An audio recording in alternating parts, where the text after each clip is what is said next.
नमस्कार। बाखबर में आपका स्वागत है। मैं हूं राघवेंद्र सिंह। बाखबर में आज हम बात करने जा रहे हैं केरल की रियल स्टोरी पर। दरअसल वो रियल स्टोरी है, लेकिन उसके बारे में इसलिए बात हो रही क्योंकि इसके पहले भी एक रियल स्टोरी बनी थी और उसका नाम था कश्मीर फाइल। कश्मीर फाइल के बाद ये दूसरी ऐसी रियल स्टोरी है जिस पर पूरे देश में चर्चा हो रही है। हर आदमी उद्वेलित है, कोई उसके पक्ष में है तो कोई उसके खिलाफ है। इस पूरे मुद्दे पर सबसे खास बात यह है कि इसका राजनीतिक इस्तेमाल भी हो रहा है। बीजेपी इसको अपने पक्ष में लाने की कोशिश कर रही है। कांग्रेस और वामपंथी इस पर अलग लाइन ले रहे हैं। बंगाल में, पश्चिम बंगाल में तो ममता बनर्जी ने इस पर रोक लगा दी है। केरल सरकार ने भी इस पर रोक लगा दी है। जिस मुद्दे पर सुप्रीम कोर्ट ने अनुमति दी है, जिस मुद्दे पर जो सेंसर बोर्ड है उसने अनुमति दी है, उसके बाद राज्यों ने हिंसा की आशंका में वोट कटने के डर से रोक लगा दी है। सियासत यहीं से शुरू होती है।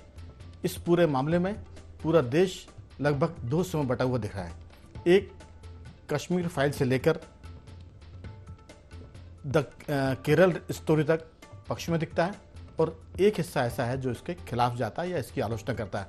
आज हम इसी पर बात करेंगे, लेकिन उसके पहले आपको बता दें कि इस पूरे मुद्दे पर पॉलिटिकल क्या सिचुएशन बन रही है, क्या बयानबाजी हो रही है, उस पर भी बात करेंगे। लेकिन एक चीज़ और जोड़ दें, मध्य प्रदेश के गृह मंत्री नरोत्तम मिश्रा अक्सर वाकपटुता के मामले में बाकी लोगों से बाजी मार ले जाते हैं।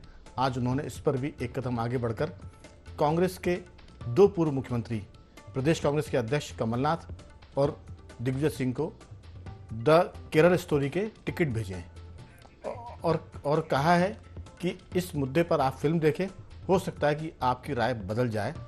पिक्चर देखे बिना राय बनाने को लेकर उन्होंने ऐतराज जताया। इसी पर विस्तार से बात करेंगे। चर्चा के लिए हमारे साथ स्टूडियो में मौजूद है दो विशेष मेहमान, मध्य प्रदेश के वरिष्ठ पत्रकारों में शामिल योगीराज योगेश जी और सामाजिक सरोकार से जुड़े कमल राठी जी। आप दोनों का बहुत बहुत स्वागत है। सबसे पहले चर्चा की शुरुआत योगीराज जी आपसे कि ये सारा मसला सोशल है, पॉलिटिकल है या देश को बांटने वाला भी, यानी लोग ये भी कहते हैं कि इससे देश में बंटवारा भी हो रहा है, क्योंकि केरल का जो मसला है उसमें धर्मांतरण की बात हो रही है। कश्मीर फाइल्स की बात हुई थी तो वहाँ धर्मांतरण कम था, वहाँ हिंसा ज़्यादा थी। वहाँ देश कश्मीर से लोगों को निकाला गया था, हिंसा करके बलात्कार किए गए थे, वो पिक्चर थी। आपको क्या लगता है कि ये जो सारा मामला है, क्या ये पॉलिटिकल है या इसमें कुछ और ख़ास बात है? नहीं, देखिए, सबसे पहली बात तो है कि पॉलिटिकल और ये सोशल ये सब भी छोड़ दिया जाए तो एक हकीकत के बहुत करीब है, क्योंकि घटनाएं तो हुई हैं, इससे तो कोई इनकार कर ही नहीं सकता।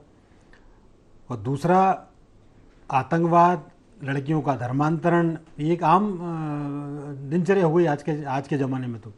और कई लोग, कई पार्टियाँ ऐसी हैं जो जानबूझ करके इनके साथ खड़ी हो जाती हैं, जिनको कि इनका विरोध करना चाहिए, तो हम देखते ही चले आ रहे हैं। और एक फिगर और मैं भी आपको देना चाहता हूँ कि ये केरल स्टोरी को लेकर कांग्रेस के ओमन चांडी सरकार ने आज से 1.5-2 दशक पहले 7,200 लड़कियों का आंकड़ा तो ओमन चांडी ने दिया था कि धर्मांतरण हुआ या मिसिंग हुई या इनको किडनैप करके बाहर भेजा गया। अब इस फिल्म को लेकर जो जो जो जो इश्यूज़ जो बार बार आ रहे हैं कि साहब 32,000 का फिगर बहुत ज़्यादा है और ये सत्य से परे है, और कई लोग उसको कह रहे हैं कि साहब 1 करोड़ का इनाम दूंगा। सवाल इस बात का नहीं है कि 32,000 वो 7.5, हम ये कह रहे हैं एक भी लड़की के साथ यदि ऐसा हुआ तो वो क्यों हुआ। और दूसरा, यदि आतंकियों ने या किसी दूसरे लोगों ने या किसी ने भी ऐसा किया तो उसके खिलाफ बोलने में कांग्रेस या वामपंथी दलों को ऐसा परहेज क्यों है। तो कहीं ना कहीं ये बहुत वास्तविकता के करीब नज़र आता है। कुछ लोगों को करीब यदि नज़र नहीं आ रहा तो ये उनका मानसिक दिवालियापन है। लेकिन यदि सत्य घटना पर 1, 2, 3, 4 यदि घटनाओं पर भी फिल्म बनती है, आप हजारों के आंकड़ों में ना भी जा, तो भी ये वास्तविकता के करीब, ये इस सत्यता से तो कोई इनकार कर ही नहीं सकता ना। धर्मांतरण हो रहा है, आज से नहीं कई सालों से हो रहा है। ये कई कांग्रेस के नेता, कई कांग्रेस के विधायक, कई कांग्रेस के मंत्री स्वीकार कर चुके हैं। संसद में तक इसको लेके रिकमेंड भेजी गई, इसको रोका जाए। तो जब इतनी क्लियर कट चीज़ें सामने हैं और उसको लेकर यदि कोई फिल्म बनती है तो इस पर बवाल क्यों मचा रहे हैं। और भी प्रमुख बात है कि आप ये जितने भी बवाल मचाने वाले लोग हैं उनके पास तथ्यों का कोई ऐसा फैक्ट्स नहीं है इस फिल्म के खिलाफ कहने के लिए, सिवा ये जो आंकड़े आ रहे हैं 32,000 और 30,000 और इसको करने को लेकर। कोई कह रहा है कि साहब इसकी टाइमिंग गलत है। अब मान लो टाइमिंग गलत है तो क्या पिक्चर गलत हो गई? उन्होंने कहा साहब चुनाव के समय इसको रिलीज नहीं करना चाहिए। तो ये कई तरह की ऐसी बातें हैं जो नॉनसेंस बातें हैं। फिल्म एक सत्य घटना पर आधारित है, वास्तविकता के बहुत करीब है, और मुझे ऐसा लगता है कि सबको इसका समर्थन करना चाहिए और देखना चाहिए, उसमें क्या बुरी बात है। और राठी जी, दरअसल इस पर सियासत भी हो रही है। हिंदुस्तान में कोई काम अगर सियासत के बगैर हो जाए तो लगता है कि ये काम इस देश में तो नहीं कहीं और हुआ है। मैं 2-3 उसके उदाहरण देना चाहता हूँ। अभी दुनिया में सबसे पुराना लोकतंत्र अमेरिका में है। हम जब जिसके कभी अधीन रहे थे, हम यूनाइटेड किंगडम की बात करें, ब्रिटिशर्स की बात करें, ग्रेट ब्रिटेन की बात करें, वहाँ अभी 3 दिन पहले ही किंग की ताजपोशी हुई है। वहाँ भी लोकतंत्र है, वहाँ भी हर धर्म के लोगों को साथ में अपने हिसाब से रहने की आज़ादी है। लेकिन वहाँ के किंग का जो एक तरह से ताजपोशी हुई है, उसमें कौन आए थे? पादरी आए थे, वहाँ के आर्च बिशप आए थे। और उन्होंने जब उनको क्रिश्चियन पद्धति या धार्मिक परंपरा के हिसाब से जब उनकी ताजपोशी की गई, उनसे वचन लिए गए। वचन में कहा गया कि आप चर्च की रक्षा करेंगे, आप क्रिश्चियनिटी की रक्षा करेंगे, आप और जो होते हैं वो सब चीज़ें ली गई। क्या भारत में ये संभव था?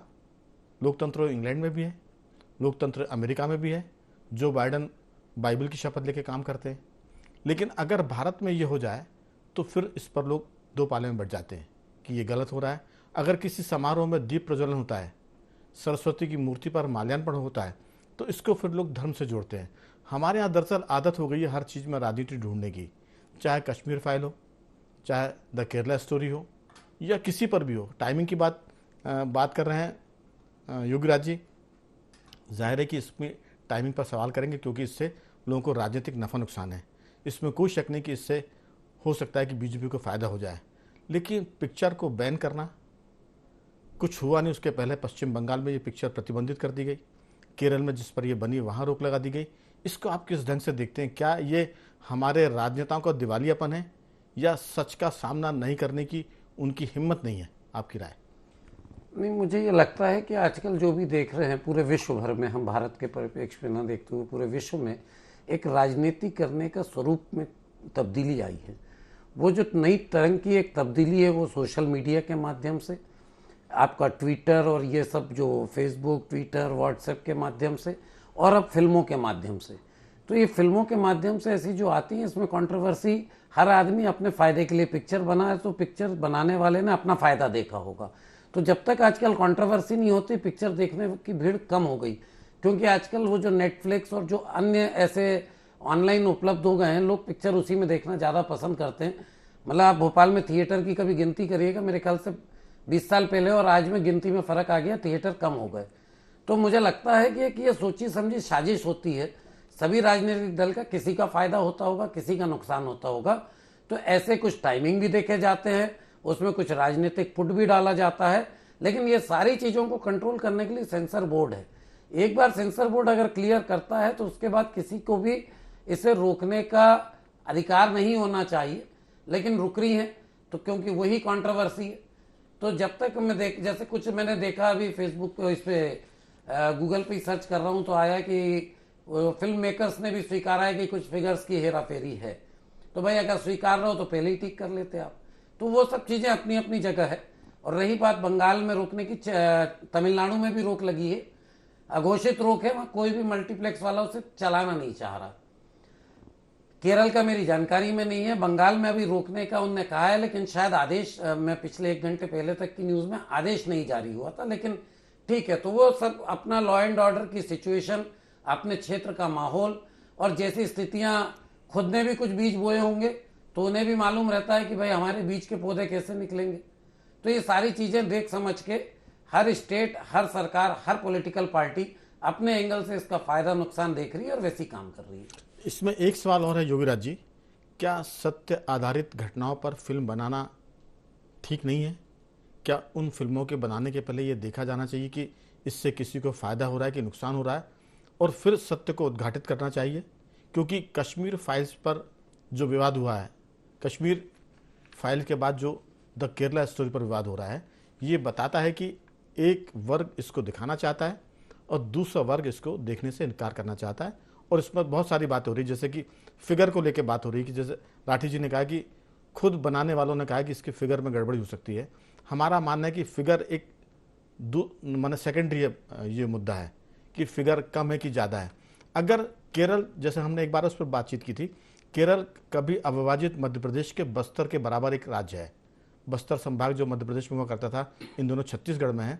उस छोटे से राज्य में अगर इतने बड़े पैमाने पर धर्मांतरण में सिर्फ लोग इस्लाम ग्रहण कर रहे हैं, तो ऐसा क्या, हमने कहा था कि ऐसी कौन सी खूबी है, ऐसी कौन सी क्रांति आ गई है इस्लाम ग्रहण करने में या ईसाई बनने में, कि वो सिर्फ केरल में हो रहा है। भारत के और किसी राज्य में इतने बड़े पैमाने पर नहीं हो रहा है, दुनिया भर में और कहीं इतने बड़े पैमाने पर नहीं हो रहा जितना केरल में हो रहा है।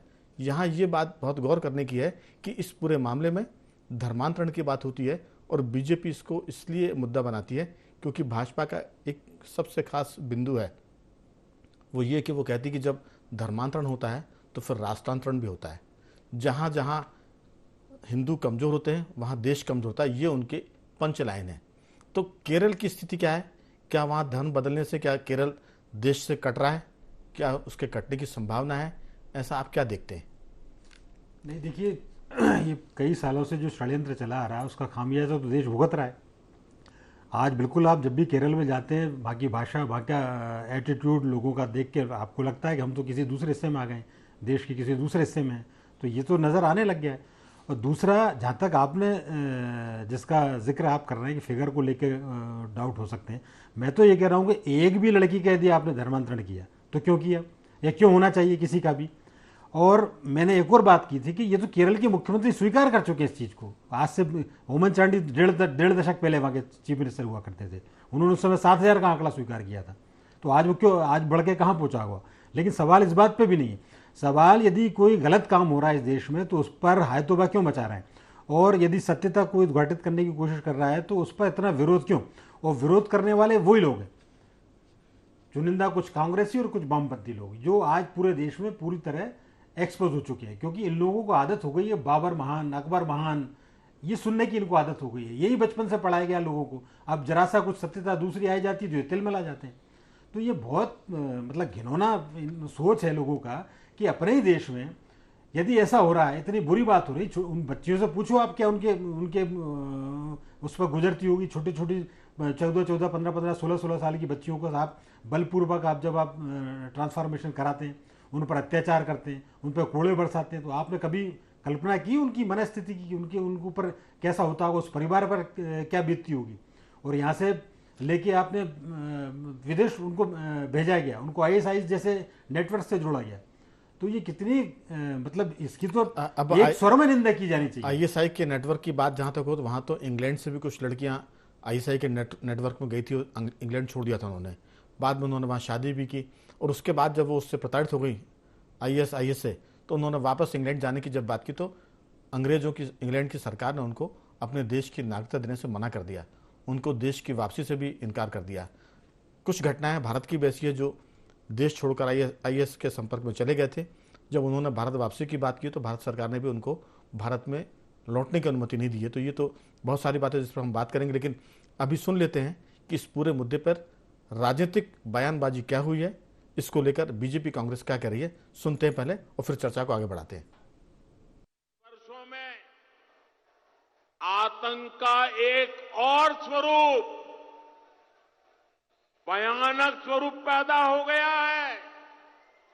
स्नेह तिरे, बम, बंदूक और पिस्तौल की आवाज तो सुनाई देती है, लेकिन समाज को भीतर से खोखला करने की आतंकी साजिश की कोई आवाज नहीं होती। ऐसी ही आतंकी साजिश पर, आतंकी साजिश पर बनी फिल्म केरला स्टोरी,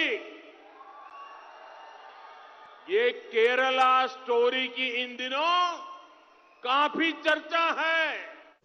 हम देश के प्रधानमंत्री से पूछना चाह रहे हैं, अगर कोई पिक्चर फैक्ट पर बनाई गई है तो खुलकर कहो फैक्ट पे बनाई गई।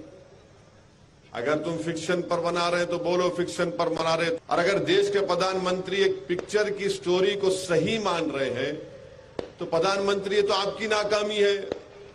आपकी सरकार की नाकामी है? क्या आप अपनी नाकामी को कबूल कर रहे हैं? द केरला स्टोरी लव जिहाद, धर्मांतरण और आतंकवाद के षड्यंत्र को उजागर करती है, उसके घिनौने चेहरे को सामने लाती है। क्षणिक भावुकता में जो बेटियां लव जिहाद के जाल में उलझ जाती है, उनकी कैसे बर्बादी होती है, ये फिल्म बताती है। आतंकवाद के डिजाइन को भी ये फिल्म उजागर करती है। ये फिल्म हमें जागरूक करती है। मध्य प्रदेश में पहले ही हमने धर्मांतरण के खिलाफ कानून बनाया है, लेकिन ये फिल्म जागरूक करती है। इस फिल्म को सबको देखना चाहिए, पालकों को भी देखना चाहिए, बच्चों को भी देखना चाहिए, बेटियों को भी देखना चाहिए। और इसलिए मध्य प्रदेश शासन इस फिल्म को टैक्स फ्री कर रहा है। मैंने 2 टिकट लिए हैं, माननीय दिग्विजय सिंह जी को और कमलनाथ जी को भेज रहा हूँ। शायद दृष्टिकोण दिग्विजय सिंह जी का थोड़ा बदले, क्योंकि ये फिल्म जाकिर नाइक को शांतदूत कहने वालों को जरूर देखना चाहिए। ये फिल्म बटाला हाउस पर आंसू बहाने वालों को जरूर देखना चाहिए। ओसामा को ओसामा जी कहने वालों को ये फिल्म जरूर देखनी चाहिए। खरगोन के दंगों से दुखी होने वालों को, बाद की कार्रवाई से दुखी होने वालों को ये फिल्म जरूर देखनी चाहिए। आतंकवादियों पर जब सर्जिकल स्ट्राइक की, एयर स्ट्राइक करी, तो उन पे आंसू बहाने वालों को ये फिल्म जरूर देखना चाहिए। ऐसी मेरी इच्छा है।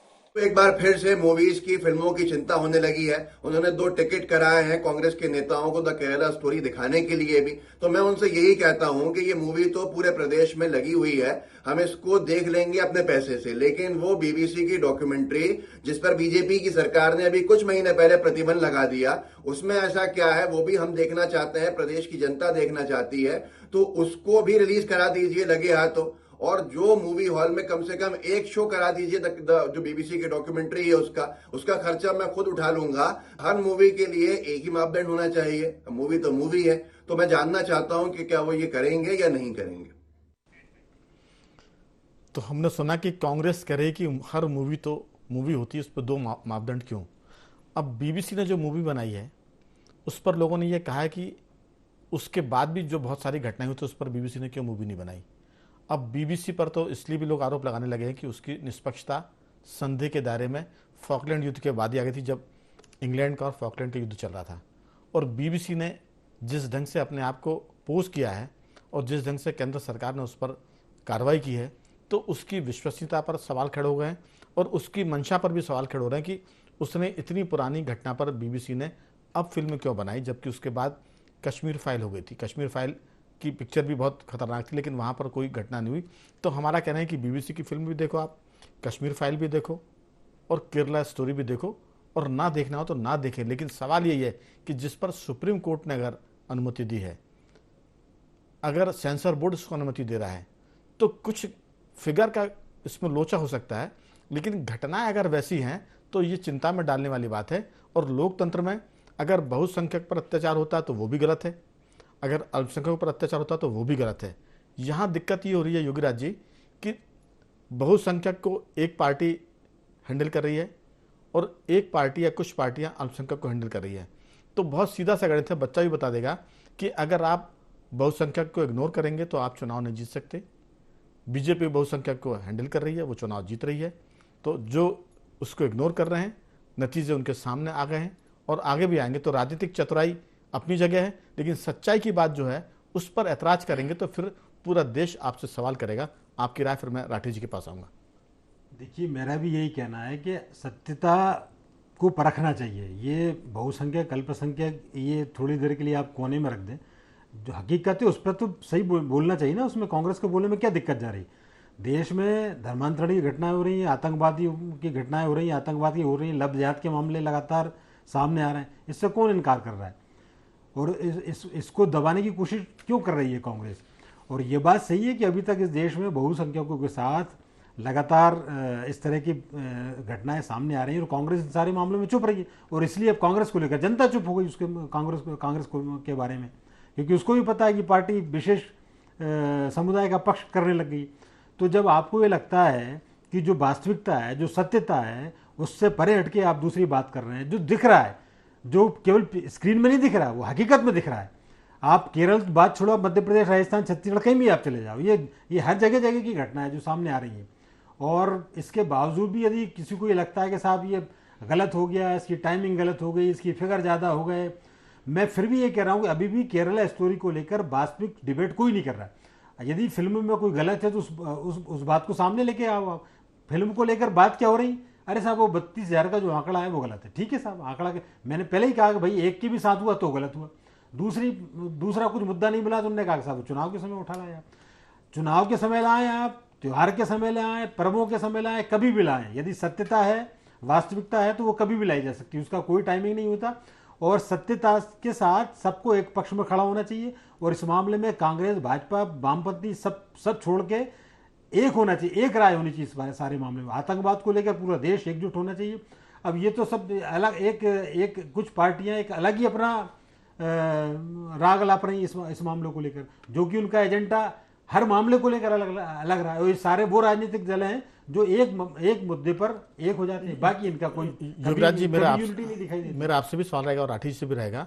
केरल के जो मुख्यमंत्री हैं उनकी बेटी ने भी धर्म बदला है, एक बात तो ये हो गई।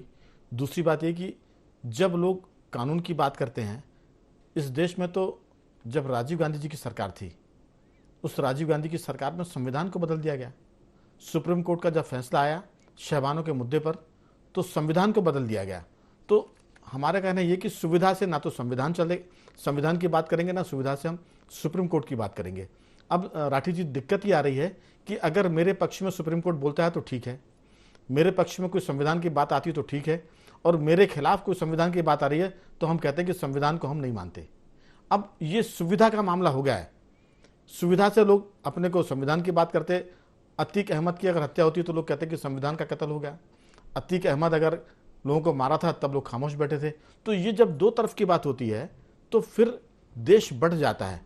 अभी जो बात हो रही है पॉलिटिकल, ये जो देश को बांटने की लोग बात कर रहे हैं, इस डिबेट का मतलब ये कि आप सच के साथ खड़े हो जाइए, वो किसी के भी पक्ष में जाए, किसी के भी खिलाफ जाए। हमें इसमें थोड़ा सा निर्भय होकर, निडर होकर सच की बात करनी चाहिए। गोल गोल जलेबी बनाने से काम नहीं चलने वाला, क्योंकि जनता अब पहले से बहुत सतर्क हो गई है। क्योंकि सोशल मीडिया में बहुत सारी गलत खबरें चलती है, लेकिन सोशल मीडिया में कई सारी सच बातें भी निकल कर आती है। आप सच को छुपा नहीं सकते। राठी जी, नहीं, बिल्कुल आपकी बात सही है। पिक्चर भी कहीं ऐसा बैन नहीं हो सकती। अभी कुछ दिन बाद तो ओपन, वो कहीं ना कहीं अभी ऑनलाइन उपलब्ध भी हो गई होगी, तो जिसे देखना है वो देख रहा है। लेकिन मेरा ये कहना है कि भाई जो भी बन रही है पिक्चर को पिक्चर की तरह देखें। वो सच है, झूठ है, अगर सच है तो वहां की सरकार को, देश की सरकार को उस पर तत्काल कार्रवाई करना चाहिए। अगर ऐसी कोई गंभीर विषय हो रहा है, आतंकवाद हो रहा है, तो सरकारें कहाँ हैं? तो सरकारों की जवाबदारी तो वही है। क्या सरकार की जवाबदारी इतना ही है कि फिल्म को रोक दे या फिल्म को चलने दें या फिल्म पे बात कर लें? सरकार की वो जवाबदारी नहीं है। अगर फिल्म ने कोई सच्चाई प्रकट की है तो सरकार को देखना चाहिए, और उसको ग्राउंड जीरो पे देखते हुए केरल की सरकार को, भारत की सरकार को, और लग के उसको देख के उसे रोकने के लिए कड़े से कड़े कदम उठाना चाहिए। राठी जी, इसमें एक बात और है, सरकारें तो बाद में आएंगी राज्य की और केंद्र की। पहले तो राजनीतिक दल और समाज इस सच को, जो भी सच है वो किसी भी वर्ग का हो, किसी भी क्षेत्र का हो, उसको पहले तो स्वीकार करे। अगर कश्मीर में, गुजरात में, केरल में कुछ गलत हो रहा है तो पहले तो उसको स्वीकार करें। लोग स्वीकार करने को राजी नहीं है। इसमें तर्क और कुतर्कों का एक तरह से बाढ़ आ गई है। भाई साहब, जो स्वीकारिता की आप बात कर रहे हैं, स्वीकारना न स्वीकारना तो आम जनता कर ही रही है। मेरा यह मानना है, मैं तो प्रैक्टिकली भोपाल में देखा है, भाजपा को भी समझ रहा हूं, कांग्रेस को भी समझ रहा हूं। जब मैं कोई हिंदू, मुस्लिम या इस टाइप की कोई भी बात पे थोड़ा भी लाना चाहता हूं तो भाजपा भी कहीं उसी पक्ष में दिखती है। राजनीति के अलावा कोई भी राजनीतिक दल को किसी सरकार, किसी समाज, किसी जाति से कोई लेना देना नहीं है। जो राजनेता है उसे अपनी राजनीति से ही लेना देना है जी। उस पिक्चर की बात करें, आप अन्य जगह की बात करें, दंगे फसाद की बात करें, हिंदू मुस्लिम की बात करें, राजनीतिक आदमी चाहे कांग्रेस हो चाहे बीजेपी हो, वो ये देखती है कि हमें इससे राजनीतिक लाभ क्या मिलेगा। बिल्कुल, हमें वही बात करना है। कह सकते हैं कि इस पूरे मुद्दे पर कश्मीर फाइल से लेकर द केरला स्टोरी तक, या बीबीसी की हम गुजरात की फिल्म की बात करें, लोग इसमें राजनीतिक अखाड़ेबाजी कर रहे हैं। सियासी रोटियां सेक रहे हैं। लेकिन हमारा चर्चा करने का मकसद ये कि अगर कोई सच है और उस सच से देश खतरे में पड़ता है, उस सच से कोई समाज खतरे में पड़ता है, तो राज्य सरकारों से लेकर केंद्र की ये जिम्मेदारी है कि वो उन पर कार्रवाई करे, उसको रोके, बिना इस बात की चिंता किए कि इससे उनका क्या नफा नुकसान होगा, वोट का होगा, सरकार के बनने का होगा, बिगड़ने का होगा। इसकी जरूरत नहीं है, क्योंकि द केरला स्टोरी की जो भी कहानी है वो बताती है कि अगर वो सच है तो बहुत चिंताजनक है, इसको रोकना चाहिए। इसी तरह की बातें नॉर्थ ईस्ट से भी आती है, हम पूर्वोत्तर की बात कर रहे हैं, वहाँ से भी आती है। पश्चिम बंगाल में भी जो बांग्लादेश का जो इलाका लगता है वहाँ से भी घुसपैठ होती है।